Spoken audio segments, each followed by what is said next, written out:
Daniel Dubois. How are you getting on with Daniel, by the way? Do you even speak much? Like, how's it go? Yeah, you know what? I'm actually surprised. He's completely different to what he portrays, like what people think he actually is. Like, no, I was surprised. He's a disgrace to the sport of boxing. I don't know how or why he's got this shot. Don't think he deserves it. Hasn't beaten anybody of any note. Loses all of the big fights. First 2 shots in the fight hit Daniel on the chin. And then that's when Daniel just quit. He could not gather himself. He didn't throw the double jab. He didn't go. He didn't actually say, no one. He didn't step into it. He didn't bite his gumshoe and say, no, I'm just going to go for it. Yeah. When you say the first 2 shots in the fight, they went to the chin, then he quit, what do you mean by that? I mean, like, he just folded. He just quit. I mean, like, in a way, not quit like walking out the ring. Quit off like, you know what? I'm just going to try and survive. Moses Itauma exposed Daniel Dubois ahead of his fight. He flat out called Dubois a quitter, a damning label that echoes louder with every setback. From ducking Parker to being knocked out by Usyk, Itauma's jab hits where it hurts, questioning Dubois' heart and whether he's built for true wars. No, it's literally styles makes fights, doesn't it? Yeah. And I think Dubois, his style is one of my trickiest. So yeah, it gels well. That confidence says it all. Moses isn't ducking anyone. Not Dubois, not even Usyk. Compare that to Dubois, who swerved Parker and folded under pressure before. Moses is showing the hunger of a future champion, while Dubois still carries the tag of a quitter who never steps up to real challenges. I would be silly not to take that, because I would end up in a better position taking that fight than if I didn't take that fight. If I win, I'm a world champion, I'll smash the records, I'm a millionaire, superstar, XYZ, yeah? And if I didn't take that fight, then I've still gone and tried it. But it's not just Moses saying this. Others in the boxing world have called Dubois out too. Dave Allen nailed it. Dubois quit against Usyk without hesitation. He wasn't broken physically, he was broken mentally. Walking past like nothing happened? That's not a warrior, that's a quitter. Moses doesn't need to invent anything. The evidence is right there in Dubois' past. Got up at the count of 10 and he walked straight past Usyk, straight to the corner. He was completely fine. I think, and you know what, it's horrific to say I've quit. It's not horrific to say I'm queer. I'm chairman of the quit committee. I'm top quitter, I guess. Anyway, he quit, yeah, he did. And when Dubois tries to defend himself, his words only make it worse. Dubois can talk tough now, but fans remember him ducking Parker. That stain doesn't just wash off with words. Line them up, he says, yet when real names came, he folded. Against Usyk, he quit. Against Parker, he vanished. He quit. Against Parker, he vanished.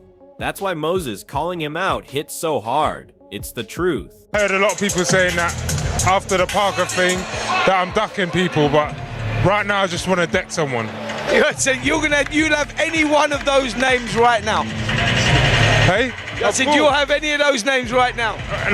There it is, officially confirmed. Frank Warren has set the stage for Dubois versus Moses this December. For Dubois, it's the chance to prove he isn't the quitter.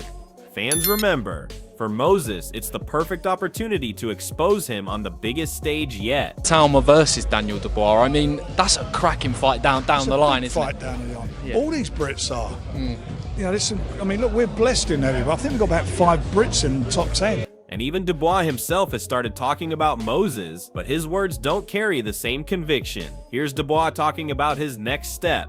But let's be real, we've heard this before. He always says he's ready for all the names, yet when those names arrive, the truth is exposed. Against Usyk, he quit. Against Parker, he ducked. And now, suddenly Moses Itauma is on the horizon? Fans see through this act. Dubois is desperate to claw his way back into the spotlight, but words don't erase the past. He talks about becoming a 2-time champion, but what good is a belt if you can't show heart when it matters? Moses, on the other hand, is already chasing legacy. At just 20, his hunger, ambition, and confidence make Dubois' talk look empty. This fight isn't just a next step for Dubois, it's a final chance to prove he isn't the quitter that boxing fans already believe him to be. Direction we're going to go in for this next step.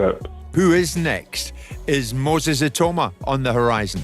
all the guys in the heavyweight division, yeah, they're all the guy, especially the one who has the belts, and you know, if the belts fragment or whatever, stuff like that can happen.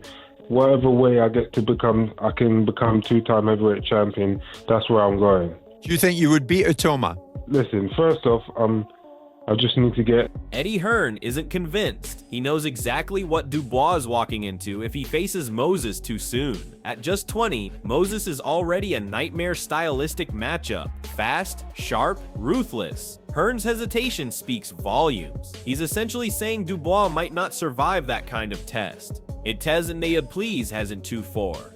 And can you blame him? Dubois has a reputation for crumbling under pressure. He doesn't have the mental steel that someone like Moses already shows. Hearn's surprised that even the idea of this fight proves what most insiders already know. Moses is the real threat, while Dubois is still trying to shake off the stain of quitting. Deep down, even promoters and analysts see the gap. Moses is hungry for greatness. Dubois is fighting ghosts from his past. And ghosts, especially the ghosts of quitting, don't just disappear when the bell rings. Or he might knock him out. I don't know. But personally, at 20, you know, you got to get it right. And Frank, like I said, Frank knows what he's doing. And I think I'd be very surprised if they took that kind of test.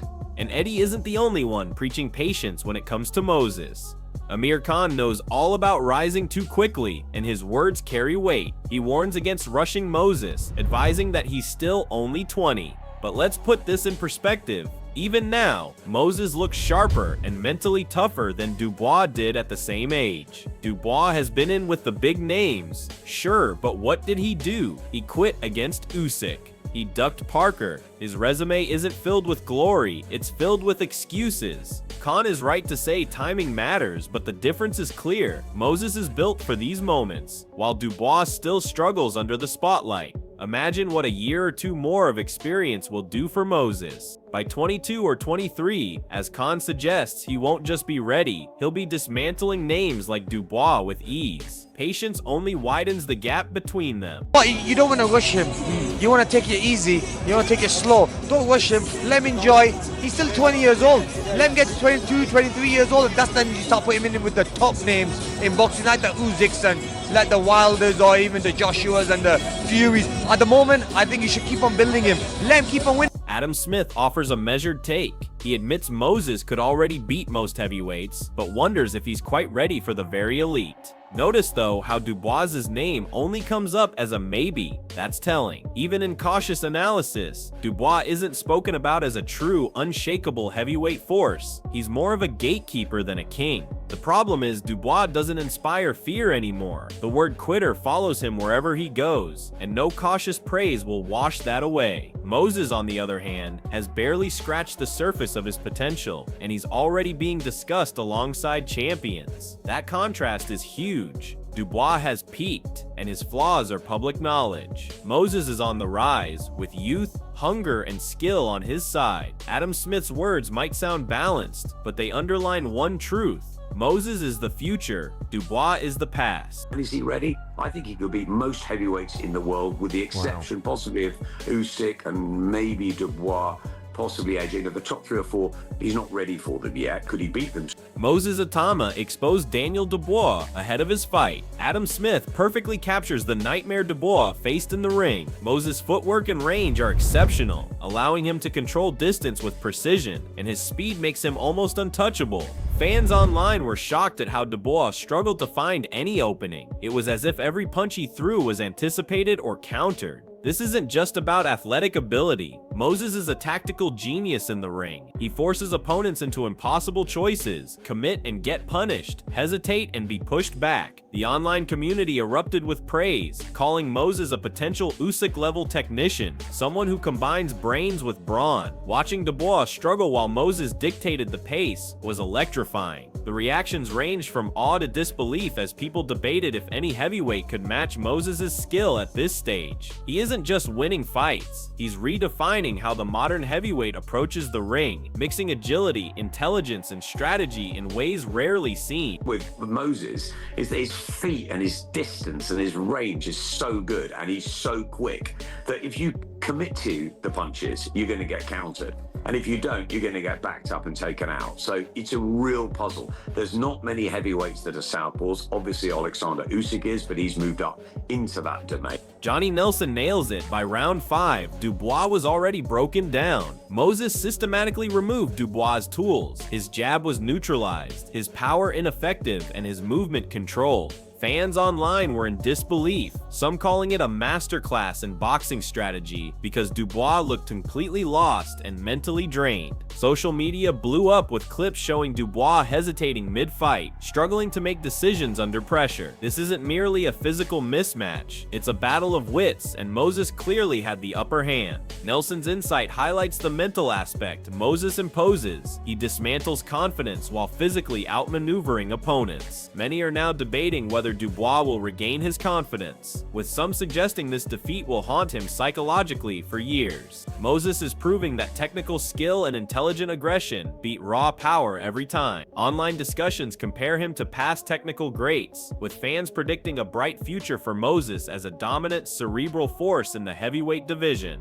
He's not just a fighter, he's a complete package. What he did to Daniel, it took away everything, all his attributes. He took away his jab, took away his power, took away his movement, took away his confidence to the point where Daniel was putting his backside on the floor thinking, wow, you know, we're only in round 5 here and I'm getting chopped up. And this guy, Usyk. Size might be a concern for some, but Tony Bellew offers a different perspective. Tony Bellew's point is spot on. Size isn't everything. Moses may not be the biggest man in the heavyweight division, but watching him outmaneuver Dubois proves that skill, speed, and intelligence often trump pure mass. Fans online were quick to praise Moses as a generational talent, with many drawing comparisons to Alexander Usyk's style, showing that a fighter can dominate using brains over brute force. Moses combines precision, tactical awareness, and exceptional footwork to control the ring, making him a nightmare for any opponent. Social media exploded with debates on whether Moses could follow in Usyk's footsteps, dominating top heavyweights while staying unpredictable and agile. His performance demonstrates that the modern heavyweight doesn't need sheer size to succeed. They need IQ, timing, and composure under pressure. Moses is not only winning fights, he's capturing attention and inspiring young boxers. The consensus is clear. He represents the future of the heavyweight division, a new kind of star who merges technique and athleticism while thrilling fans worldwide. But the only thing that I worry about with Moses is the size. But ultimately, as we've seen now, size becomes irrelevant because look what Alexander Usyk's done. This guy's gone out and beaten everyone, including me. He's exceptional. So I don't think Moses is going to be as technically as good as Alexander Usyk, but he's the next in line. I think he's the future of the heavyweight division. I think he's an outstanding talent. Duke McKenzie perfectly captures why this fight is more than just a sporting contest. It's a spectacle. Moses' performance is inspiring multiple generations, from young kids watching in gyms to lifelong boxing fans at home. Social media was alive with reactions praising Moses' skill, speed, and charisma, with viewers saying he's the complete package. McKenzie highlights that boxing thrives when it excites all audiences, and Moses is delivering that excitement in spades. People are calling him the future of the heavyweight division because he combines tactical brilliance with electrifying energy in the ring. The fight is a masterclass in showing how technical ability and ring intelligence can dominate the sport while engaging fans of all ages. Online communities are buzzing, debating whether Moses could become a household name and carry heavyweight boxing forward like the greats. It's not just about winning fights, it's about making boxing exciting, accessible, and inspiring for everyone watching, and Moses is proving he can do all three effortlessly. Let's get that right. However, the intrigue that surrounds this fight, I've got young kids in my gym that are going to be tuning into this Three fight. generations are going to watch it, aren't they? That's what's Exactly. great. I mean, they're so excited about it. The verdict is clear. He is a quitter. Moses Itauma didn't just beat Daniel Dubois, he exposed him, dismantled his confidence, and left no doubt in anyone's mind who dominated that ring. Fans, analysts, and fellow fighters alike have all weighed in, and the consensus is unanimous. Dubois simply couldn't cope with Moses' speed, intelligence, and tactical brilliance. This fight wasn't just a showcase of skill, it was a statement about who controls the future of the heavyweight division. Moses is proving that being smart, quick, and precise beats raw power every single time. If you thought Dubois could come back stronger, this performance shows just how high the bar is set. Don't miss a moment of Moses' rise. Subscribe to the channel, hit that notification bell, and join the conversation in the comments. Tell us what you think. Can anyone stop Moses Itauma, or is he already unstoppable?